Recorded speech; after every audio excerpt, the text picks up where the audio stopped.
On today's episode of Locked On NBA, I'm going to speak with Khahil of Locked On Pistons about Cade Cunningham in Las Vegas and how the Pistons young guys have looked. Today's show is brought to you by SweatBlock. SweatBlock is the doctor-created, doctor-recommended anti-perspiration product. Yeah, anti-perspiration product. Hyperhidrosis or excessive sweating is something that nobody wants to deal with. But let's be real, it's a problem for many people in our community. Like, you don't want to be up there in your office presenting to your bosses and have big, dark pit stains. SweatBlock is a product which can work up to 7 days to stop excessive sweating. At nighttime, you go in, you get the wipes, the SweatBlock wipes, wipe them under your arms, go to bed, wake up the next morning, have a wash, and SweatBlock can actually protect you from excessive sweating for up to 7 days. You can get them from sweatblock.com. And you can do that by saving 20% by using our promo code Locked On. You can also find them at Amazon and at CVS.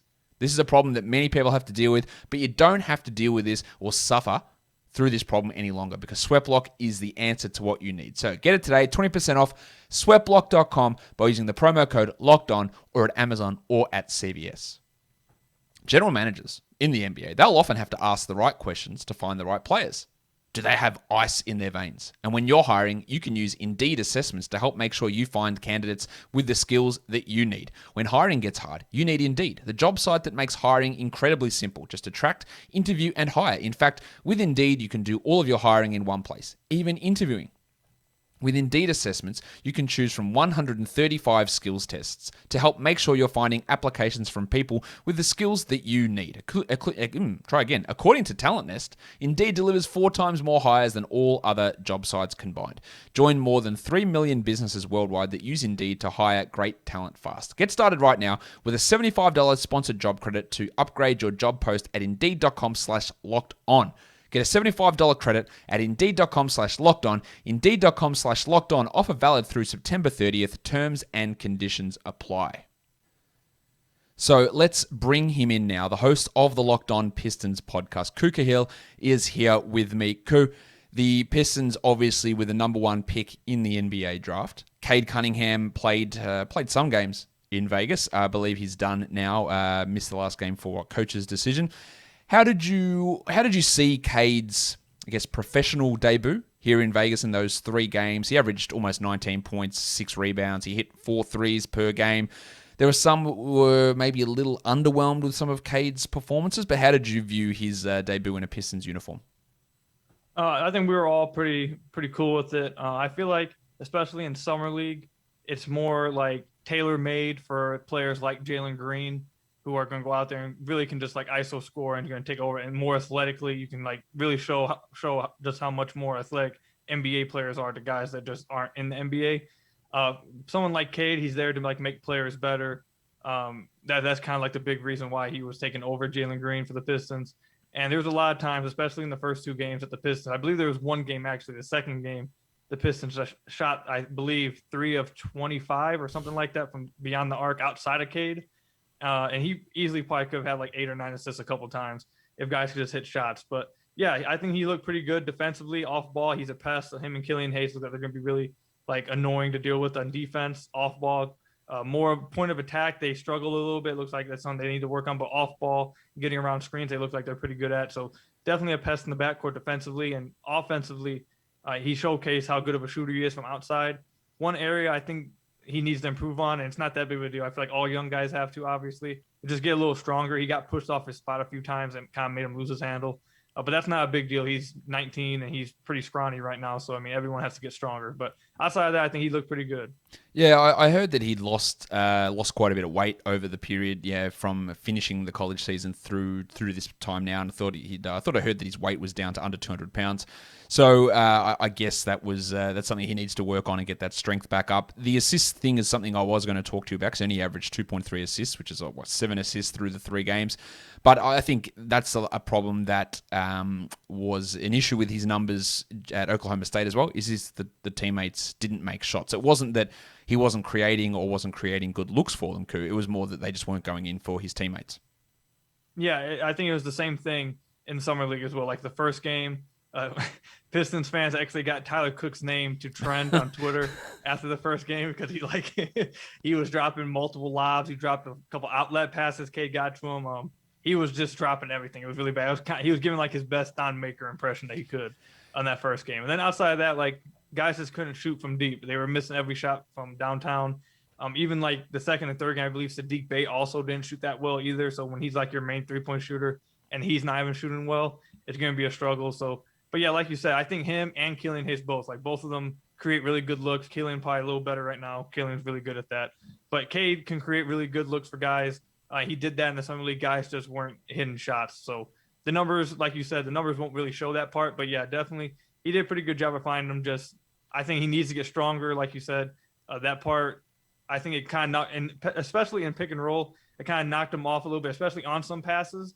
He was kind of off balance a little bit from getting pushed around a little bit. The summer league also allows a little bit more physicality, I think.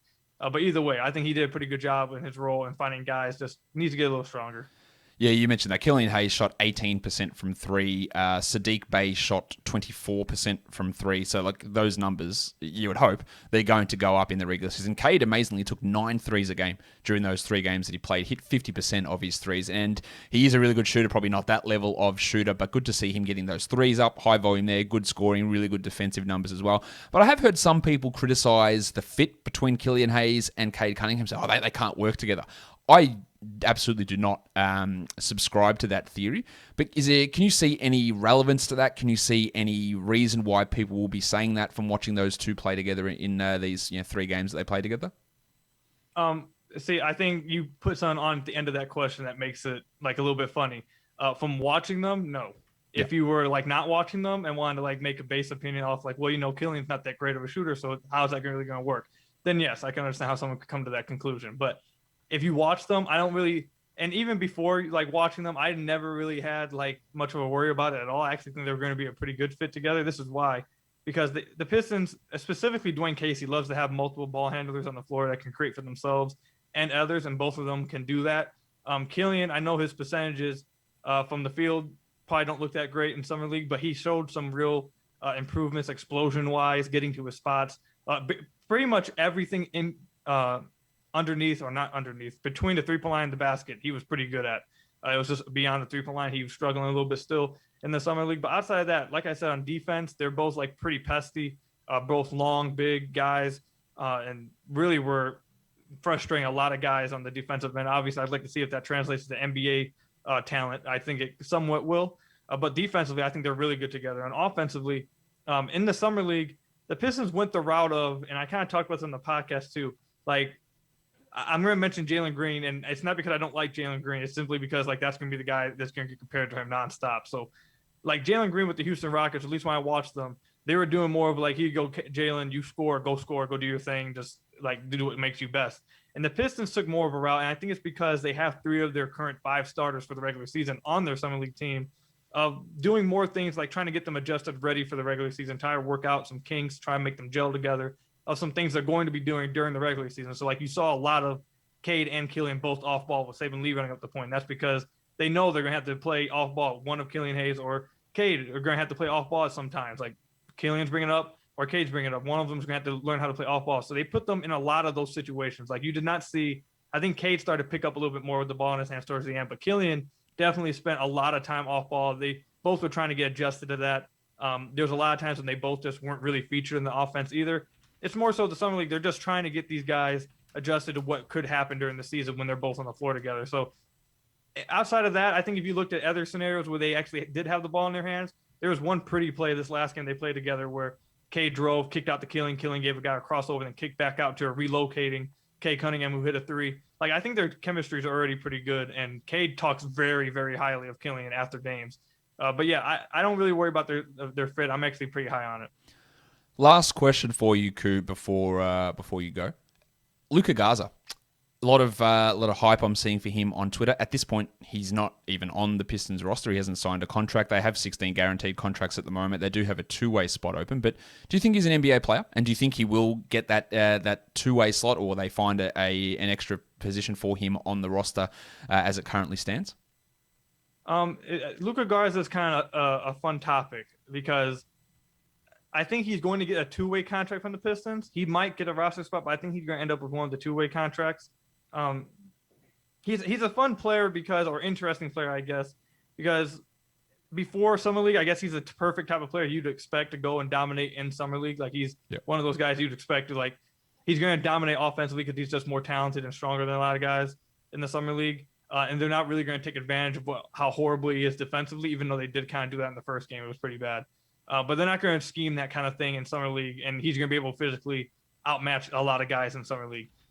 I'm not sure a lot of the things you guys saw in Summer League offensively will translate to the NBA. Obviously, he's very talented and very skilled offensively, but whether he's going to be able to just like, I don't think we're going to be seeing him take step back threes like he did last game, or we're going to be seeing him do a lot of like Dirk fadeaways kind of thing. Like I just don't think he's going to be doing that in the NBA, at least his first season.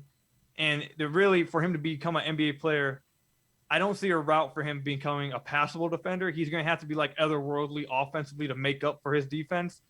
And that's a large ask to have of somebody. So he's going to be interesting to watch. He works extremely hard. His dad has become like the favorite in Pistons Twitter. His dad constantly is tweeting all of us with videos and support of it. Like his dad is extremely funny and very supportive. But yeah, Luka works very hard. You can tell he knows his weaknesses and is trying his hardest out there, which I can respect. It's just like at the end of the day, he's a likable guy and I'm rooting for him. It's just hard for me to see how he becomes a passable enough defender to really get rotational minutes in the NBA. Yeah, you echo basically all my thoughts on Luka Garza there, Khahil. If you want to hear more about the Pistons Summer League and their off-season heading into the preseason, Khahil is the host of the Locked On Pistons podcast, so go and check him out over there and on Twitter as well. Khahil, thank you for joining me. Yes, sir.